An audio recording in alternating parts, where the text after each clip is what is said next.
Welcome, everybody. Welcome tonight to our Wednesday night meditation insight class.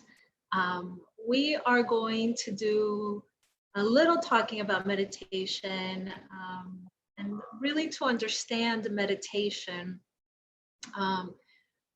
We have to understand the basics of meditation, and meditation really it's so easy. Meditation is so easy. It's an easy practice. Yet so many people are scared of meditation, and they sort of run away from meditation because they misunderstand the practice. They don't really understand what meditation is about. So they give up very quickly, and so let's look at meditation and what meditation is.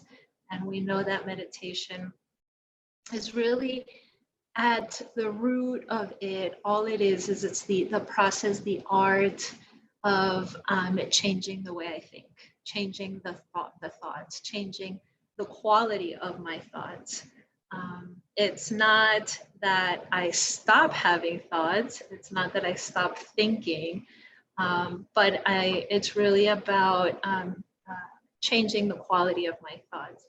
So meditation really is a practice that it's so simple. It's so easy. The reason that it gets a little bit hard or it feels complicated is because we just don't put practice into thinking the thoughts that I want to think, and that's why it feels hard. But meditation it's as simple as that. It's changing the patterns of my thinking, and then ultimately, of course, when I do that, the result will be peace of mind. It will be the mind being quiet, or the mind being in control. Or just the mind being happy. I'm happy. I'm a happy being.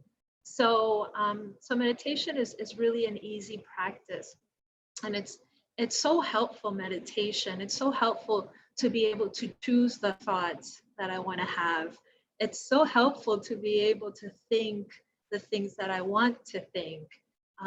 That in that sense, it's healing, and meditation is really healing the heart and healing the soul, right? Which is what we're all after.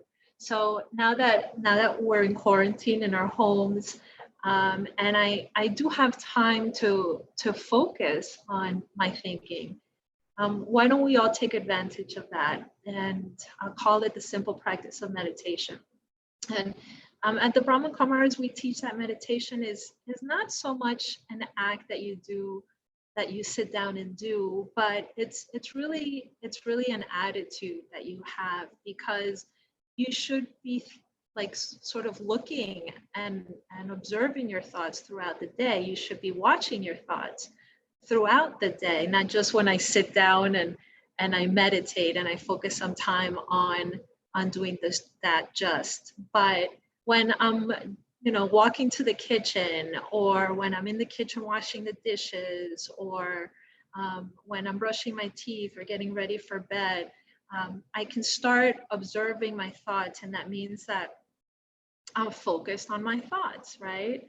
And then I look at the quality of my thoughts, and I can say to myself, do I want to have this thought right now? And if I don't, what kind of thought do I want to have instead? So the first steps of meditation is really to observe and watch and notice the type of thoughts that I'm having, and then replace them. And when I instill this habit of replacing my thoughts, excuse me, when I instill the habit of replacing my thoughts, I start to become more in alignment with my thoughts. I start to become more at peace with my thoughts, because I stop fighting my thoughts. So I'm fighting them less and less. And so when I replace my thoughts and I get into that habit, I start to have sort of maybe what we would call control over our thoughts, right?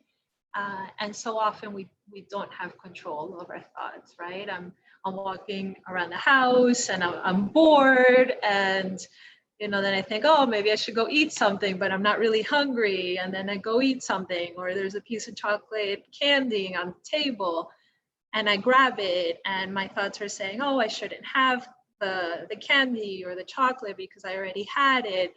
And so I'm doing this little play in my thoughts where I'm going against my thoughts, and I'm negotiating with what I'm experiencing and the reality of what is happening in front of me. And so when I do that, I'm not at peace.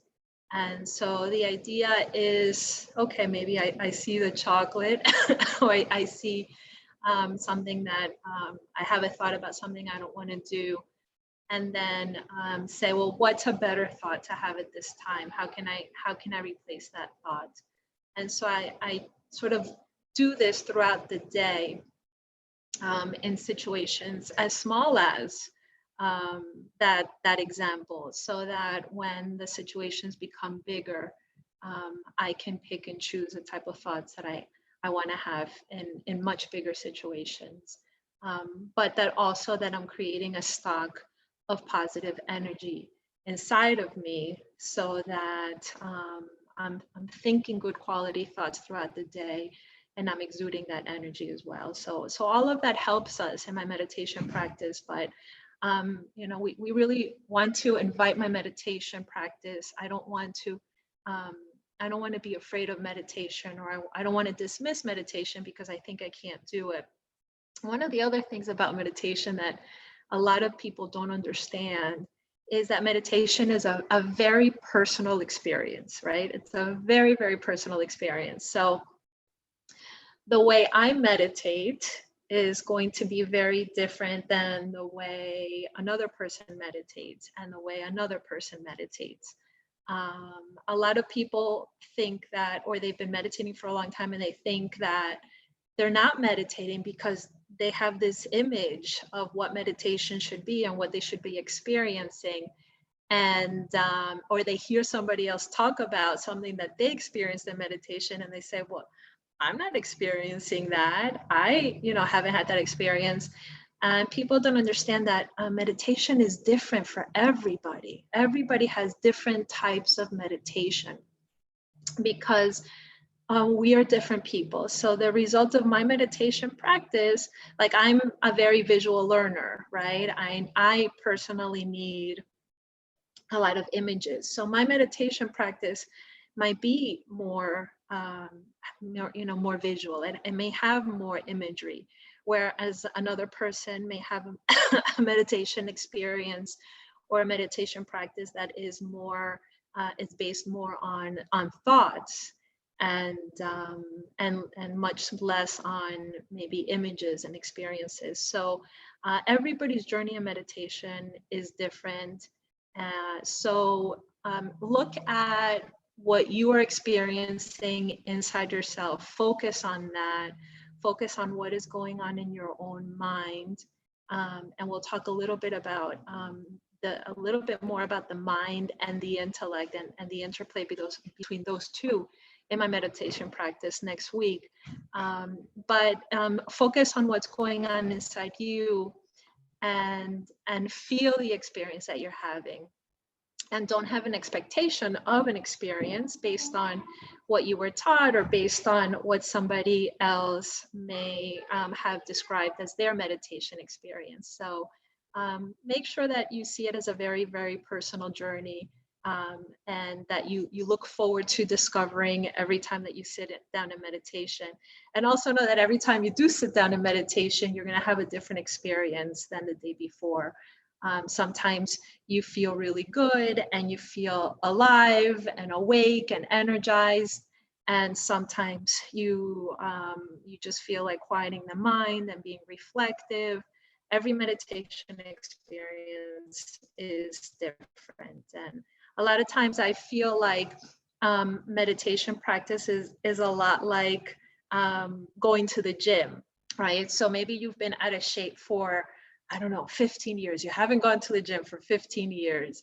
and you decide, okay, I'm starting tomorrow, I'm quarantined, this is a good time to get into shape, so I'm going to start exercising. I get on the treadmill that I have at home, or I start running on the street outside.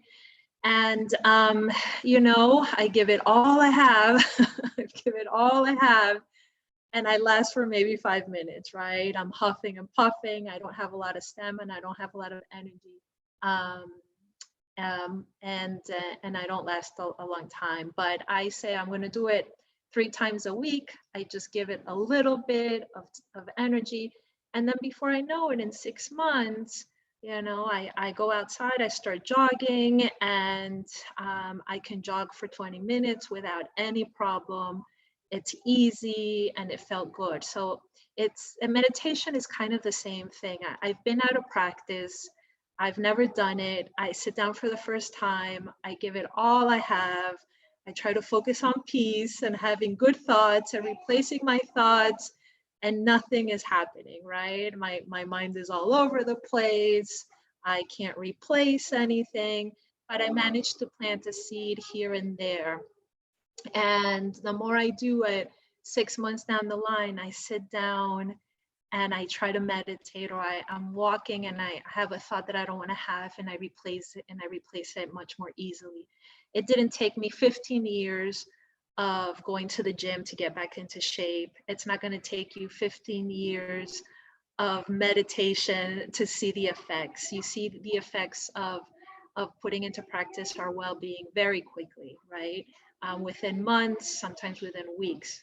So make sure that you give yourself patience, that you have patience with yourself, and that you truly understand that the compassion is key, right? That you're understanding with yourself, and that you just keep plugging away. So plug away at those thoughts one by one, observe them, replace them little by little.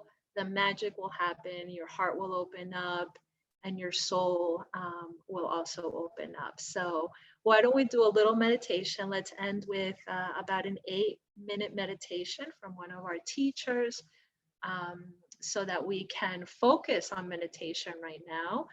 We can sit down and have some clear focus, and we can regroup. So just take your thoughts gently and come with me into this beautiful meditation.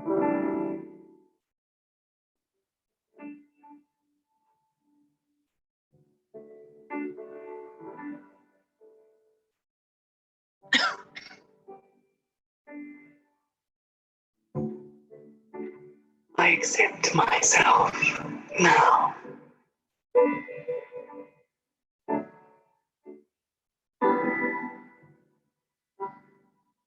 My past, my aspirations, my hopes, my dreams, my achievements, and my mistakes all merge within the present moment.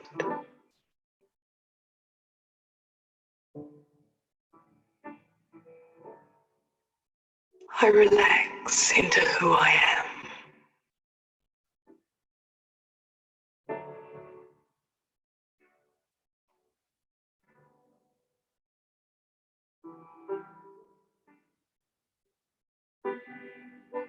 I accept myself as I am.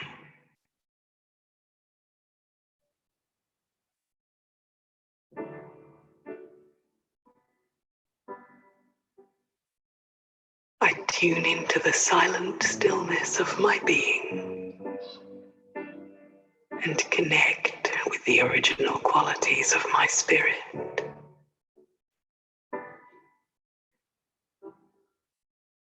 Gentleness,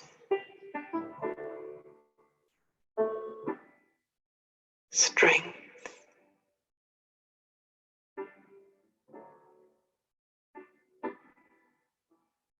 happiness,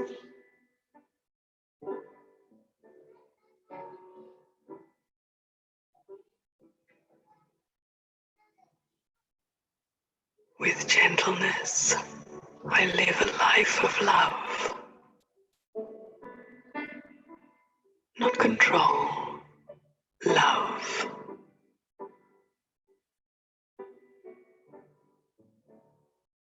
I have the strength to pursue my own journey, to find truth, and to live truth.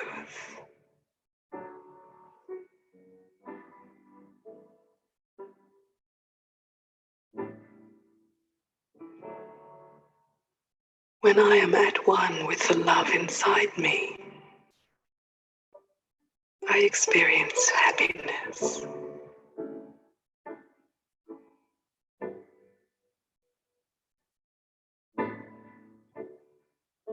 In the pure simplicity of my spirit, I find only love.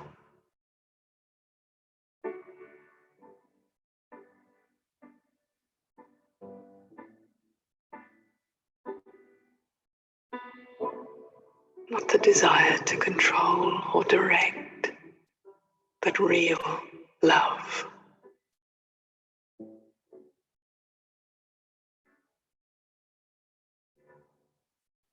A love that surrounds me in gentleness and acceptance, contentment and humility.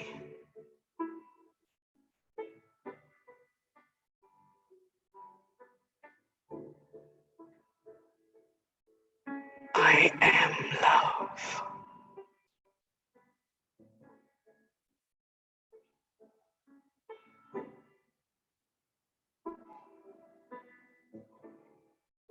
I allow the experience of love, not seeking it externally, but recognizing it as part of my inner nature.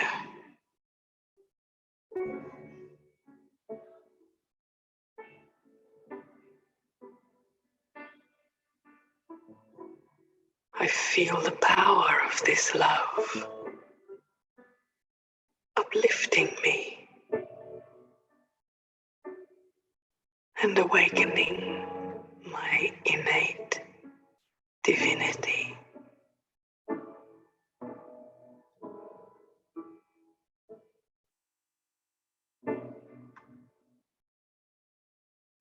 I become love.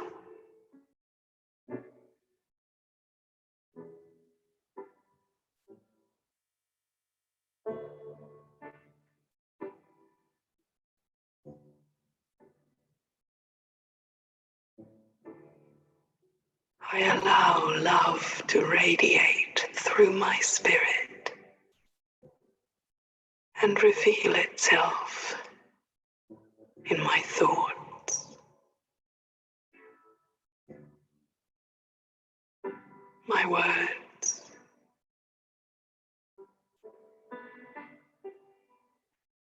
my actions.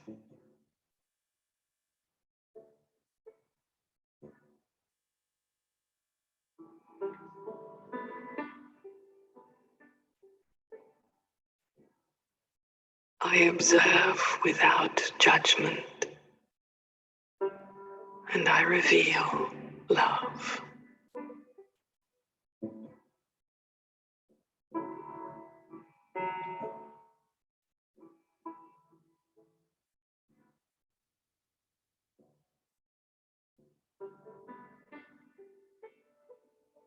I speak without arrogance, and I teach love.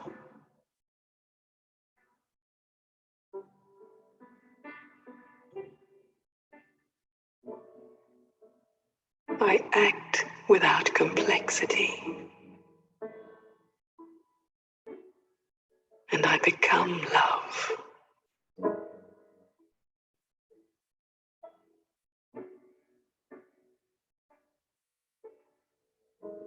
As I become love, I become divine.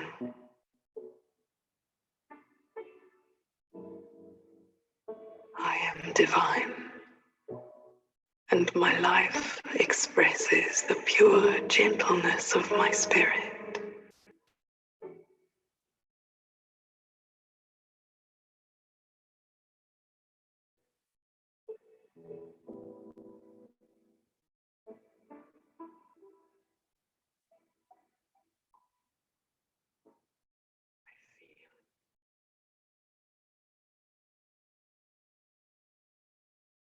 So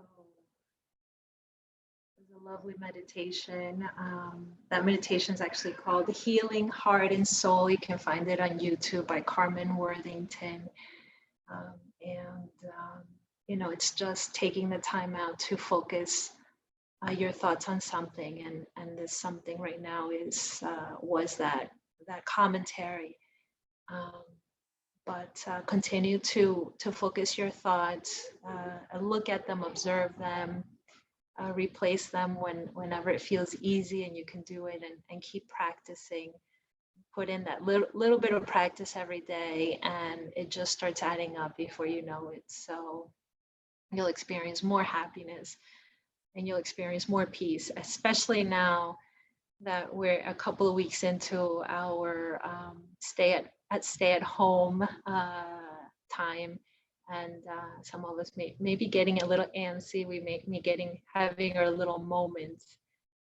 Those are, you know, moments where it's good to practice taking a deep breath and seeing how you can replace the thought that you are having, that maybe you feel a little frustrated or a little irritated by not being able to do what you want to do at that time because we can't leave the house. So it's a good practice to do now, and to instill now that we are at home and can spend some time focusing on that. And also, especially now that we are being challenged by having to stay at home, it's also a good time to have that experience. So continue to join us every night like you've been doing. We're here. We're going to do about 20 minutes every night so that we can all be together and sending light to the world and to each other. And I wish you the best in your continued meditation journey and your quarantine, and be safe and be healthy. And I will see you soon. Om Shanti.